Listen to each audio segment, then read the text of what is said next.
मृत्युकाल निकट आने के कौन कौन से लक्षण हैं, इसका वर्णन। इसके पश्चात द्वीपों, लोकों और मनुओं का परिचय देकर संग्राम के फल, शरीर एवं स्त्री स्वभाव आदि का वर्णन किया गया है।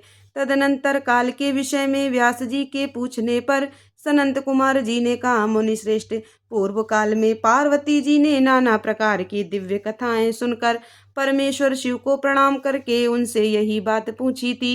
पार्वती बोली, भगवान, मैंने आपकी कृपा से संपूर्ण मत जान लिया।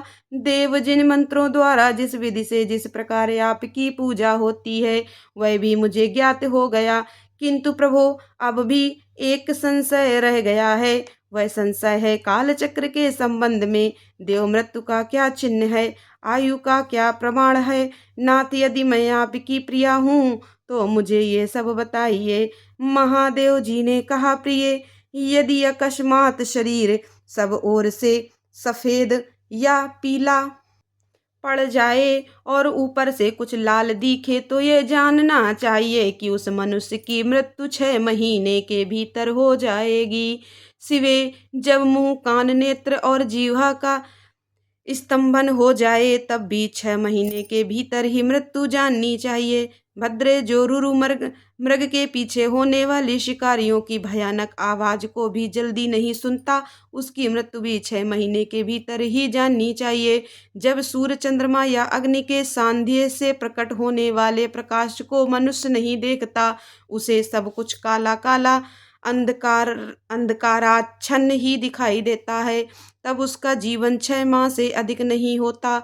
देवी प्रिय, जब मनुष्य का बायां हाथ लगातार 1 सप्ताह तक फड़कता ही रहे तब उसका जीवन 1 मास ही शेष है, ऐसा जानना चाहिए, इसमें संशय नहीं है। जब सारे अंगों में अंगड़ाई आने लगे और तालू सूख जाए तब वह मनुष्य 1 मास तक ही जीवित रहता है, इसमें संशय नहीं है। त्रिदोष में जिसकी नाक बहने लगे उसका जीवन 15 दिन से अधिक नहीं चलता। मुंह और कंठ सूखने लगे तो यह जानना चाहिए कि 6 महीने बीतते बीतते ही इसकी आयु समाप्त हो जाएगी।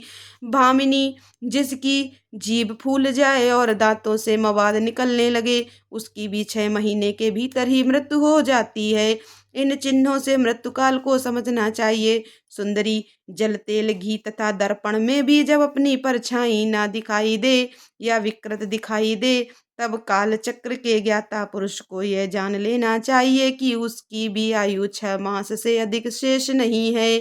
देवेश्वरी, अब दूसरी बात सुनो जिससे मृत्यु का ज्ञान होता है। जब अपनी छाया को सिर से रहित देखें अथवा अपने को छाया से रहित पाएं तब वह मनुष्य 1 मास भी जीवित नहीं रहता। पार्वती, ये मैंने अंगों में प्रकट होने वाले मृत्यु के लक्षण बताए हैं। भद्रे, अब बाहर प्रकट होने वाले लक्षणों का वर्णन करता हूँ, सुनो। देवी, जब चंद्रमंडल या सूर्यमंडल प्रभाहीन एवं लाल दिखाई दे तब आधे मास में ही मनुष्य की मृत्यु हो जाती है।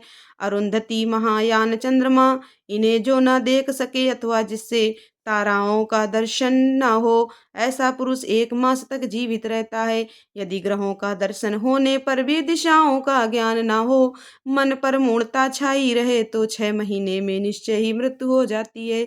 यदि उथथ्य नामक तारा का, ध्रुव का अथवा सूर्यमंडल का भी दर्शन न हो सके, रात में इंद्रधनुष और मध्याह्न में उल्कापात होता दिखाई दे तथा गीध और कौवे घेरे रहें तो उस मनुष्य की आयु 6 महीने से अधिक ही नहीं है। यदि आकाश में सप्तऋषि तथा स्वर्ग मार्ग छाया पथ न दिखाई दे तो कालज्ञ पुरुषों को उस पुरुष की आयु 6 मास ही शेष समझनी चाहिए। जो अकस्मात सूर्य और चंद्रमा को राहु से ग्रस्त देखता है और संपूर्ण दिशाएं जिसे घूमती दिखाई देती हैं वह अवश्य ही 6 महीने में मर जाता है। यदि अकस्मात नीली मक्खियां आकर पुरुषों को घेर लें तो वास्तव में उसकी आयु 1 मास ही शेष जाननी चाहिए। यदि गीध, कौवा अथवा कबूतर सिर पर चढ़ जाए तो वह पुरुष शीघ्र ही 1 मास के भीतर ही मर जाता है, इसमें संशय नहीं है।